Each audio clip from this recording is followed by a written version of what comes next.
This is V. I'm back with another video, elevating her consciousness, as consciousness is divine power.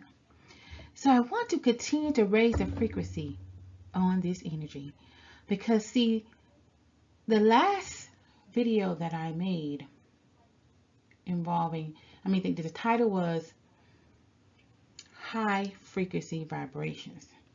And so this, just keep in mind, this is in regards to high frequency vibrations that I am sending you, my divine family. And thank you for watching. Thank you for tuning in.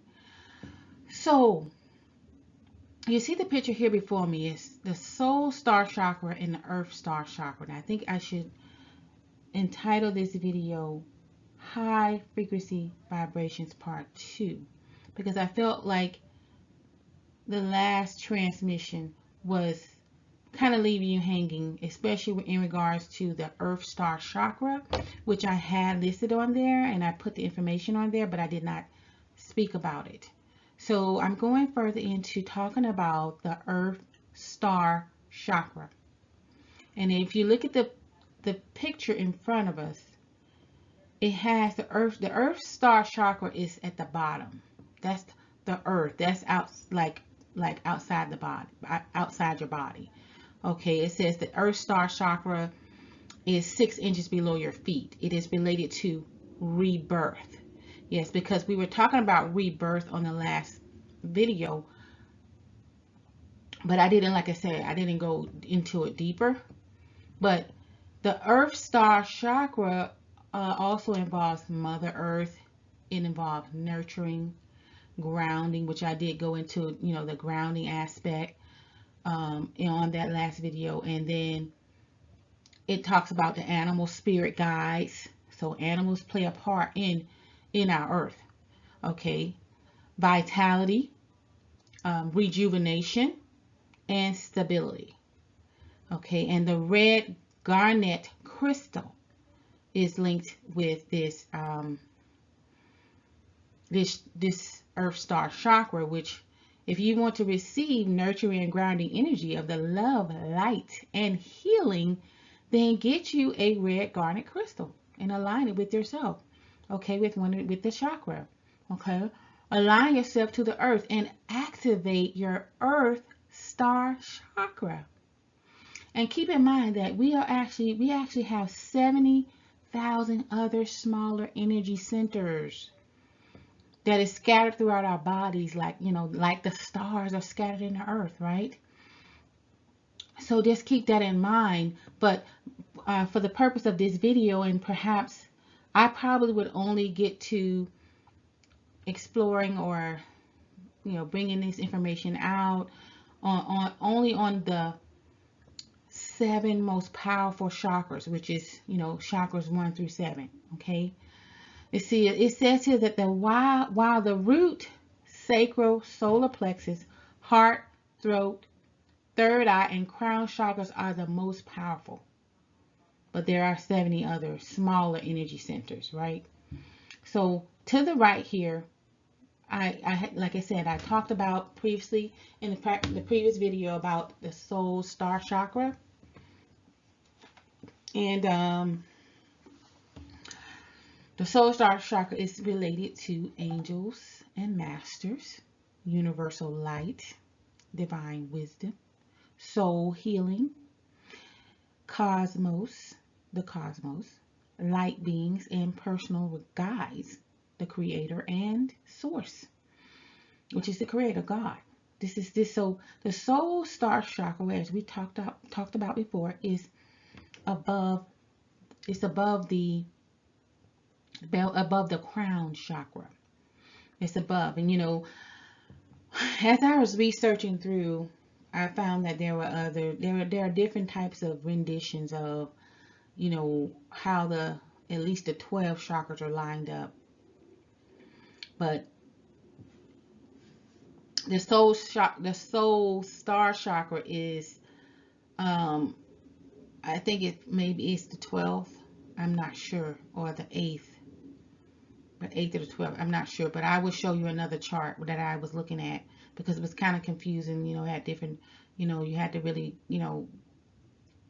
research a little deeper to see if that may make sense at all. But as you look at some of these symbols, you know, like I did when I did the other video, I had another symbol for the Earth Star Chakra, but this one here is more indicative of it. Because why? Because you have that triangle that's pointing down. When you have the triangle pointing down, that refers to the below part of everything. As above, so below. But then this soul star is, it's higher up and up into the cosmos, right? So that, and you can see that the flower of life there, and then there's another type of symbol that kind of looks like it, but not quite. But then we talked about this before when we were talking about the sacred geometry. Why is it sacred? Why? It's because it refers to the inner man. It refers to the hidden man, the things that belongs to God. Okay, and this is actually how it looks under the microscope. You can probably see. You most likely will see it. You can see these symmetrical or symmetrical and geometry. This sacred geometry is actually real. It's amazing. But I just wanted to give, show that when you're looking at these pictures, how you have different, people come with different shapes, and or art to refer to these shapes, you know what I'm saying? And so, but yes, the quartz crystal is what is used to help you align with. You can align the quartz crystal with your chakra, and to help clear or cleanse that part of, or activate that part of your inner being, so that it will help you to just becoming more, whatever we were talking about. You just go and read in there if you want to help you get get into your divine wisdom. When you talk about the soul star chakra, connection with the angels and masters, the universal light, divine wisdom, soul healing, the higher things, your higher self, and all of that. So I wanted to and these two are outside of your actual body, right? Because the soul star is above the crown chakra, and the earth star chakra is actually in the earth, that is so important for you to get grounded with the earth. That's why it's so important for you to get grounded with the earth. You know what I'm saying? You can get healing just by going out in the earth, going out and being out there,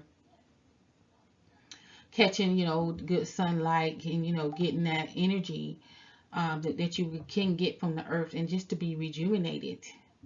And so I just want to kind of go back through that, because I know I didn't talk about it before. And so just giving a little bit more information about the chakras, which is pretty much is high frequency vibrations that I am sending you. So let's go on to the next slide here. And also the heart chakra. The heart chakra is going to be it's major in this, okay? It's a major organ for once, right? When you think about what the heart does, even the heart in your body, your heart, which is pretty much all pure muscle. Your heart that's inside of your body that beats in your chest, which is the major organ. It's also connected. It's a connection point that extends to all vital organs in the human body.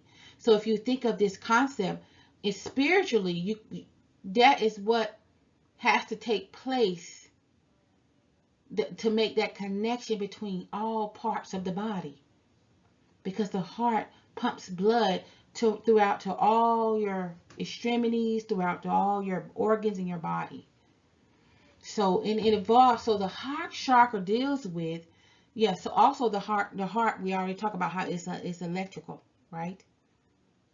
It's electrical. It's electrical. That's just like electricity. Okay, it pumps and feeds. It pumps the blood that will feed the organs and all the rest of part of your body. So think of that as a whole, as to how that works. and how that's going to be instrumental in getting to this singularity point where value is infinite. Okay. And so the heart chakra deals with the inner child, love, forgiveness, play, compassion, acceptance, intimacy, joy, balance, giving and receiving, gratitude, and inner peace. Love is the medicine of the soul and of life.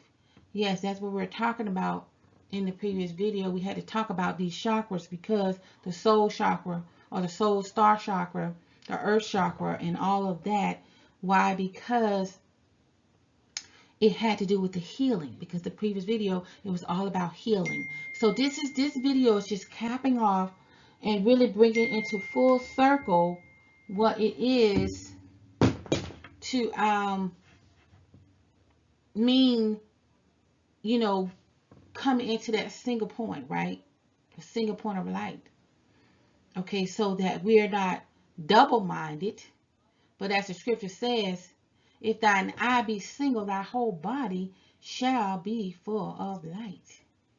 Right? So looking at this quote from over on the other on the right, it says, left brain, right brain, good, bad, up, down, light, dark.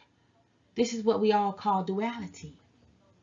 So do we want so much duality? We can't have duality when it comes down to getting to that single point of light. We have to have a oneness, a wholeness. And as long as we remain identified with mind, you see, because that's a mind thing. You got the devil, so to speak, on one side saying to do this. You got the God mind over here saying do this. So there's the two are warring against one another. It's always a war and a battle. So basically, we create polarity. Just like we create polarity, guess what? We can create oneness. Okay, we can be good instead of being bad all the time, right? These control centers is going to open up so that you can begin to realize through all the rest of activating all these chakras. Like if you activate this heart chakra, this is going to be part of the key to getting beyond that polarity, getting beyond duality. It's in a spiritual aspect we're talking about here. So we create polarity. Guess what? And good and bad scenarios, right? But the heart is a single point of focus and goes beyond duality. When we live from the heart, we transcend polarity, we transcend labels, you know, we transcend duality, you know, labels, stereotyping folk and peoples and different things. So you need to activate that heart chakra. The heart chakra. Let me see. Did I put down? I think I did. Did I talk about the what was the stone? That stone that is connected to that will help you with that, because that's very important to because that's a crystal. That it's the rose quartz crystal. So if you want to clear or activate that particular heart chakra, you get the rose quartz crystal in your hand or on your heart. You just place it there, right? And allow this energy to support your process. All right, yeah. So when you do that, you just imagine a beautiful ray of green and pink light flowing into your heart. And just imagine you receiving the divine love into your heart, and allow this light to enter into the inner chambers, washing away hurts or fears, and feel any blockages dissolve. Blockages can dissolve, right? Because, you know, we've suffered from a lot of blockages things that's blocking us from the light, blocking us from seeing the light. Okay, dissolve in the light as your heart opens to love, compassion, and gratitude, being thankful. Okay, the crown chakra, which involves spiritual awakening, peace, clarity, higher self. We talk about God, the source, bliss, oneness, wholeness, lightness lightness of being, divine wisdom of the cosmos.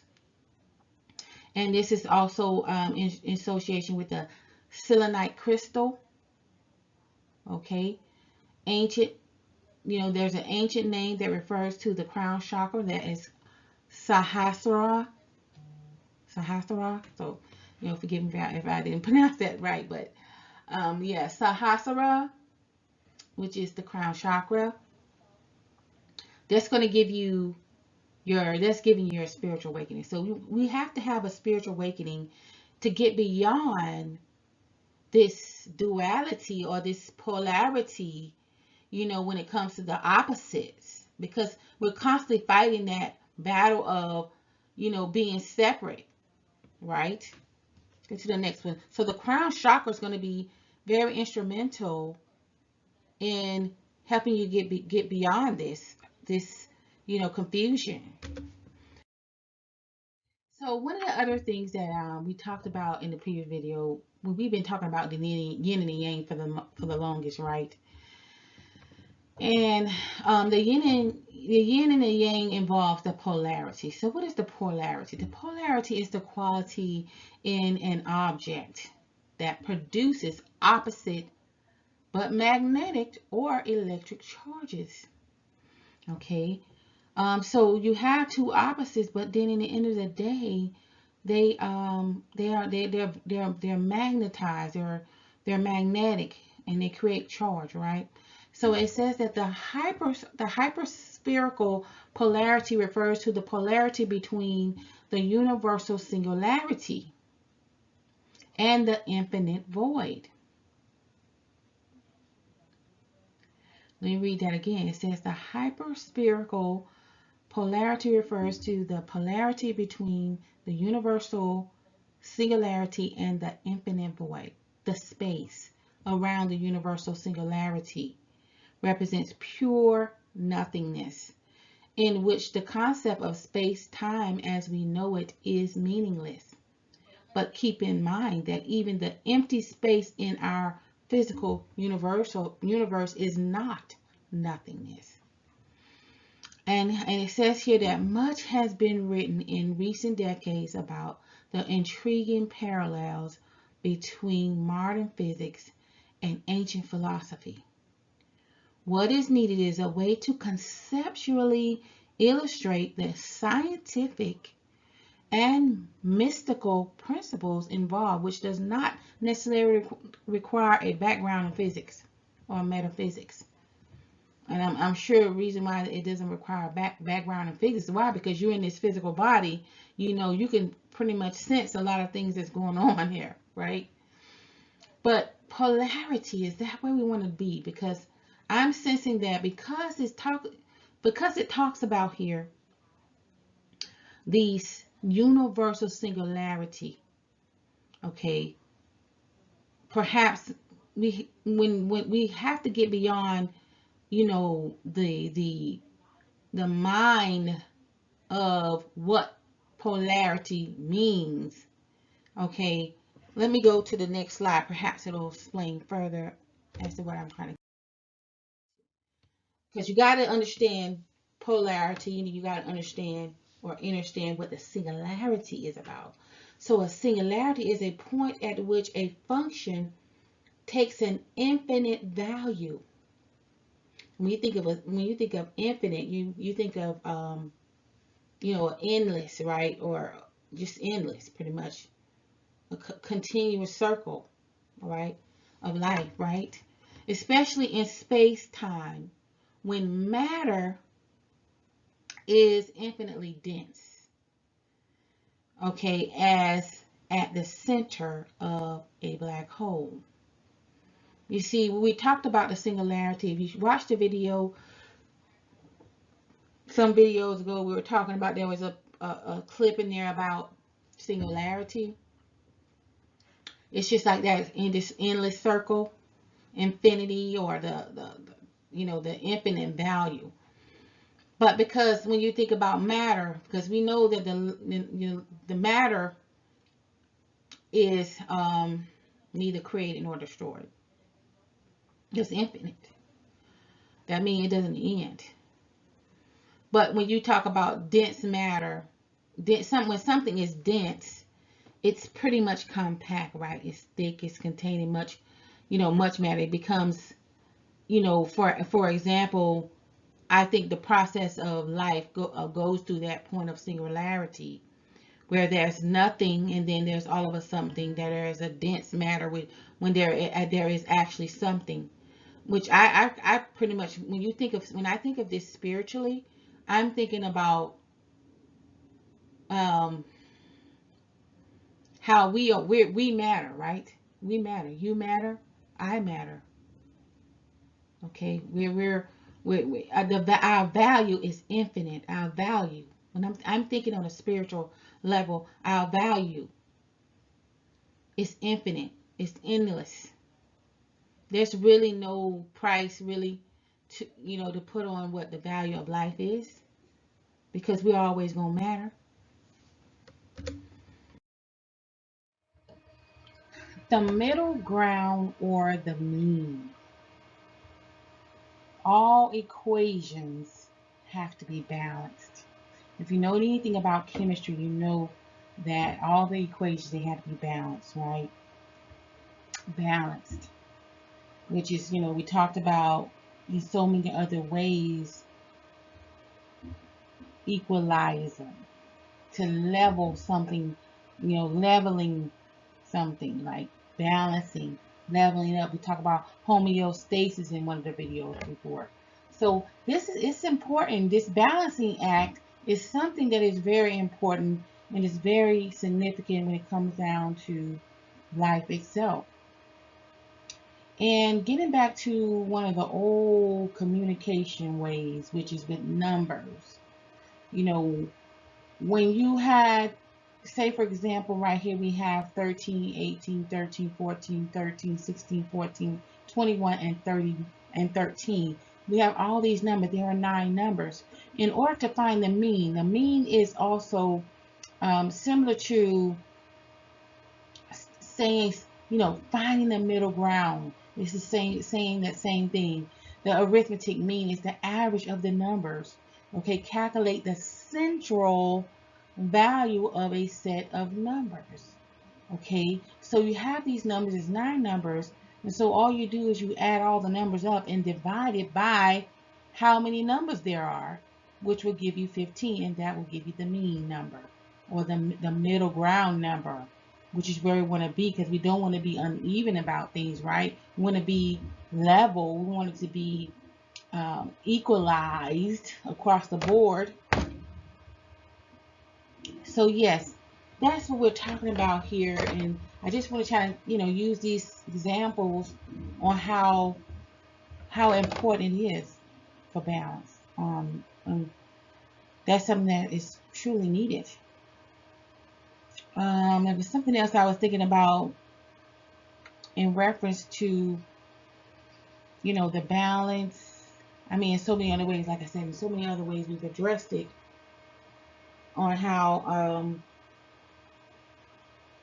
this is so important and that it plays a significant role. But I'll probably think about it at some other point. So I'll move on to the next slide.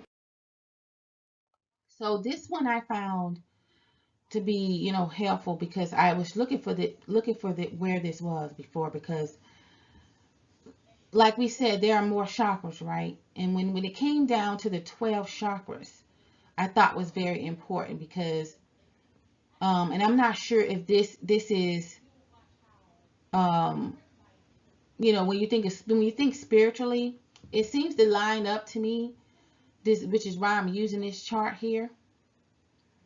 by Aqua Raman. Um, because you have 12 chakras here. We know there are more like smaller ones, but these the major 12. Starting from the bottom, we have the base root chakra. We have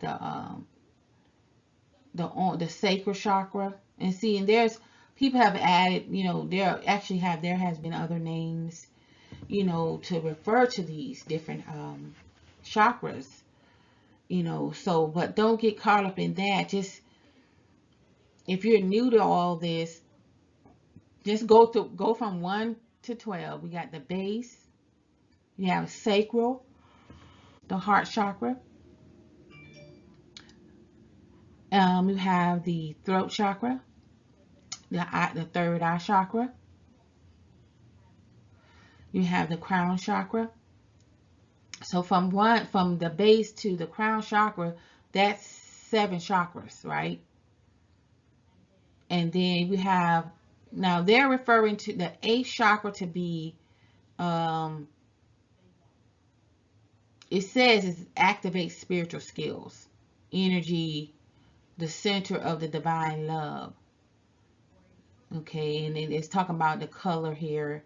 Then you got the blue green, the colors. So between the 8th chakra and the 12th chakra, I'm just case it's kind of, I think it's a little bit questionable to me, but I'm just going to follow this right here. But I know for sure that when you talk about the soul star,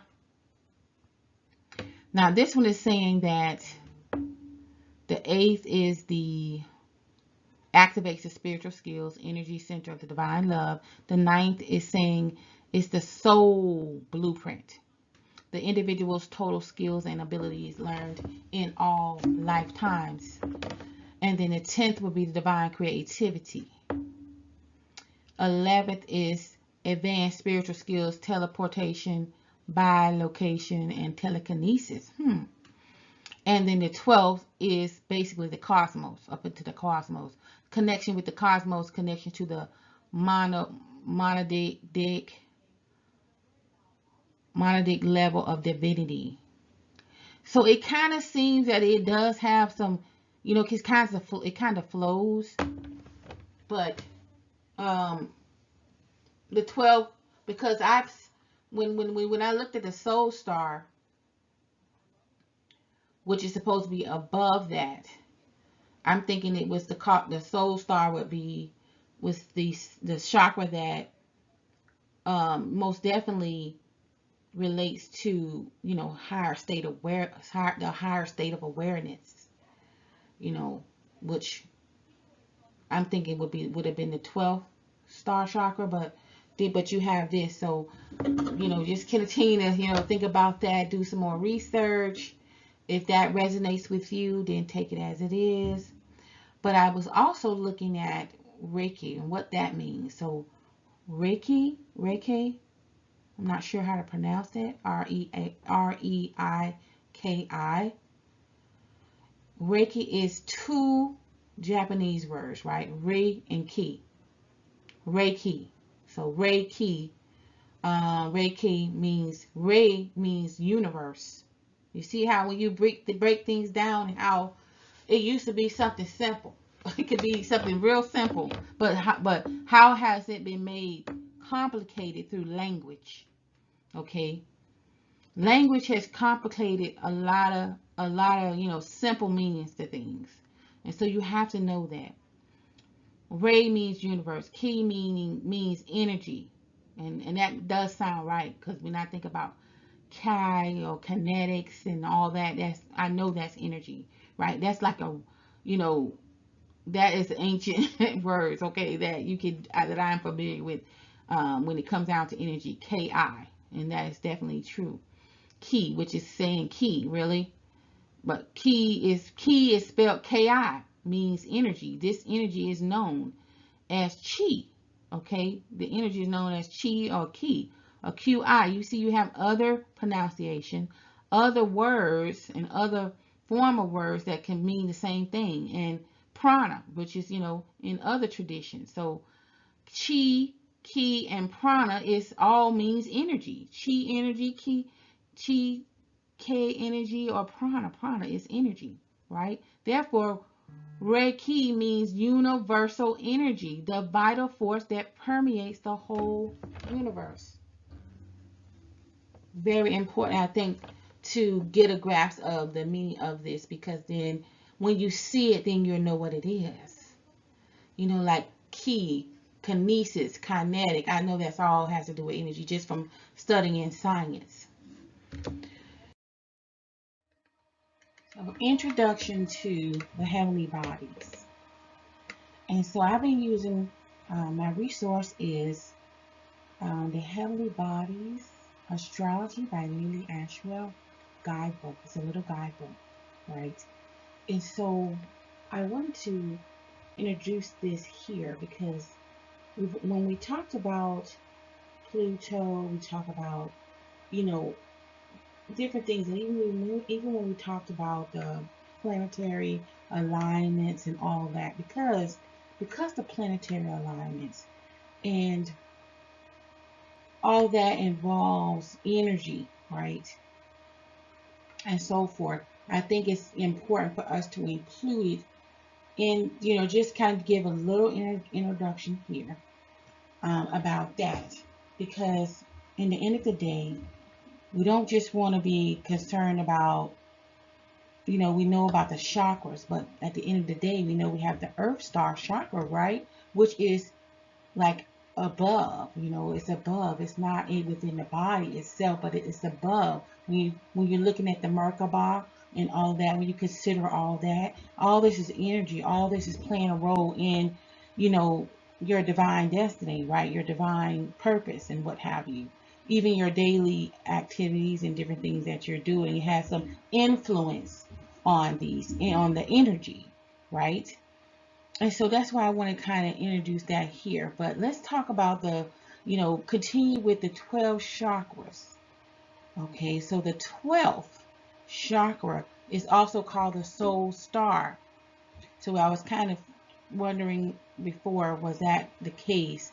Because then there's actually, I guess after that 7th one, we had the 8, 9, 10, and the 11th, you know, in the middle. So, and then, you know, as you saw that chart, okay, I would think that it was kind of, I would think that that chart was somewhat, you know, balanced. Take it, you know, wherever it resonates. Like I said, the soul star, or the 12th chakra, is located 1 foot above the head and resembles a golden star. So it was there.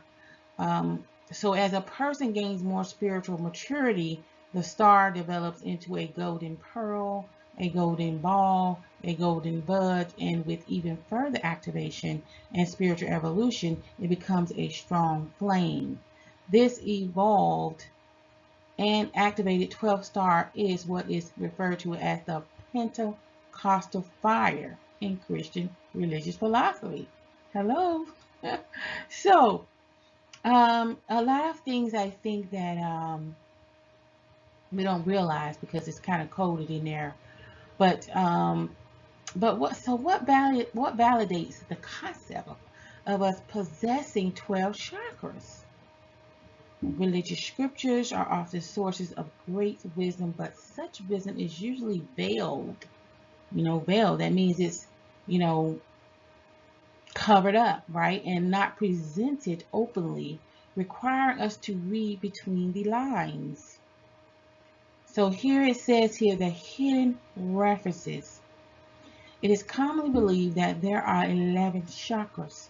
However, in the book of Revelation, a segment of the Holy Bible, there is mention of the tree of life bearing 12 fruits. 12 fruits, okay? Revelation 22. Though in Kabbalistic teachings, there are 10 Sephiroth and a hidden 11th Sapphira, the teachings of pranic healing and arhatic yoga profound the concept of 12 chakras. while there are 11 chakras within the body, the 12th chakra is 12 inches outside the body above the head. So when you think about it, in the book of Revelation, it also speaks of a city that was great and had 12 gates, and at the gates 12 angels. Revelations 21 and 12. All of these revelations corresponds to the fact that there are 12 chakras. Yeah, so just a little introduction here. You know, what can I say? Go with your heart and not your hand when it comes down to this. Because when I was just doing a little research in there, looking at the Earth, because the Earth is a planet as well, and I found like I thought was somewhat of a discrepancy, but I'm not sure, because when you see this 11, and then you also find that there are 12, right? Because in the book of Revelation, it talks about 12 gates. It talks about 12 angels, 12 tribes, 12 apostles, 12 foundations. But we know there's 12 chakras. We know that there are 12 signs, right? Astrological signs. There are also 12 planets. So, yeah, so we're going to just stay tuned. After this video, I'm having another video coming out, shedding more light on what the 12 planets, because it's very important when you talk about, the chakras, and you talk about the signs and different things. There's also the planets, and it's very important how the planets are aligned, the position of the planets and so forth. We're going to be getting a little bit more into that aspect in regards to the heavenly bodies. Let's talk about this revelation a little bit more, because this is my question I want to put forth. When is heaven on earth? When is heaven on earth? So in Revelation 21, it says, "And I saw a new heaven and a new earth. For the first heaven and the first earth were passed away, and there was no more sea. And the city had no need of the sun, neither of the moon, to shine in it. For the glory of God did lighten it, and the Lamb is the light thereof. And the nations of them which were saved shall walk in the light of it. And the kings of the earth do bring their glory and honor into it. And the gates of it shall not be shut at all by day, for there shall be no night there. And they shall bring the glory and honor of the nations into it." That's Revelation 21, verses 23 to 26. Now, Revelation 22, I'm seeing these synchronicities here.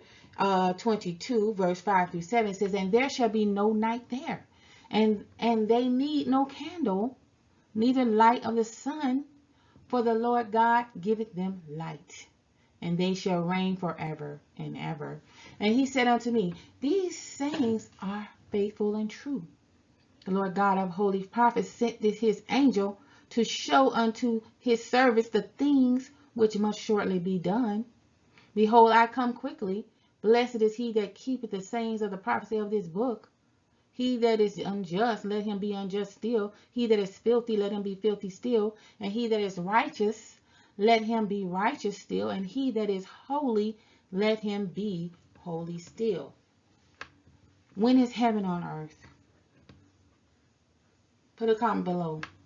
When is heaven on earth? And is heaven supposed to come down and be on earth, right? And how would it be, and how would it look? Do you think we're moving towards where there is going to be no need for the night or darkness? Or, for example, maybe the darkness of the duality, that part of the opposing part. And I since was watching the film called The Wheel of Time. They had some episodes, or something was going on about that, and I heard them say something. They said that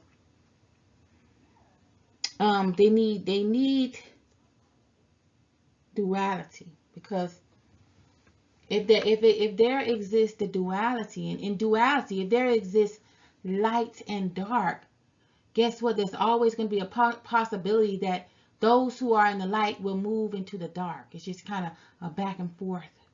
Whereas when you think about the singularity, or you think about the oneness, then there is going to just be light, total transparency, not needing to have a candle or a light, because there's no night, or there's no darkness, or sometimes we refer to the dark beings, shrouded with evil, and just a lot of confusion and problems and chaos all the time. Do we need to continue to revisit that, or should we just move completely into the light? Where are we going with this? Put a comment below. What do you think? So in the last video, we talked about death and rebirth, transformation, and healing. And so I'm just kind of recapping here, to remind you of, perhaps you want to watch the Snowpiercer, which is a 2013 film, and Mortal Kombat came out actually in 21, the beginning of 21 in April. So perhaps you want to watch those films. Okay, but just, and as far as the Mortal Kombat is concerned, I wouldn't really read too much into it, but I think where this have relation is in the aspect of the fact that we've been in war. Okay, that war has been constantly raging, and also that the relation between Pluto, which involves death and rebirth, and then Chiron or Chiron, which is Chiron, which is two planets, right? I was using this to show the relation between Pluto and Chiron, and also as it relates to the sign Scorpio, which is in the stars, as well as the all that basically. And I think it was the fact that there's, Pluto deals with death and rebirth, Chiron deals with, the wounded healer, and so forth, and just getting a grasp of all that understanding there. And that perhaps Mortal Kombat does have some, more information inside of that, but that's as far as I'm reading into it right now, which I think it was kind of entertaining. It was an entertaining film, so maybe you want to watch it, maybe not. But the polar of the Snowpiercer, on the other hand, has a significance where it said it takes place abroad, the Snowpiercer train, as it travels the globe spanning track, carrying the last remnants of humanity after a failed attempt at climate engineering. So basically, the attempt to save, I guess, or to create climate control, or basically, or stop global warming, right?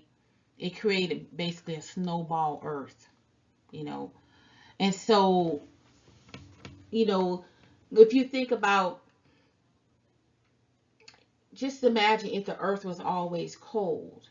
I don't think we'll be a happy camper when it came down to having just an Earth that's always frozen. So basically, you don't want to have a situation like that where there's this imbalance.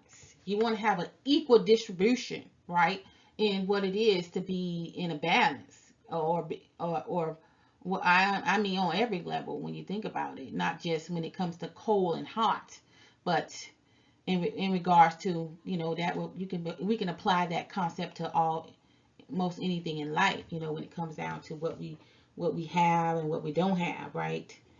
But yeah, but I thought that was a very interesting film. You could watch. I'm not gonna tell you everything about it, but it's it does have some relevance when it comes down to what kind of war are we fighting now. I know that we're fighting a war in regards to what they call climate change, or the climate being whatever it is right now. So what are we going to make out of that? So yeah, So I just want to kind of remind you of that, about the transformation, about, how you can be transferred, how you can be transformed by, activating your chakras and getting into more of a higher understanding as to what that's all about. So yes, this concludes this video. Check out this video here.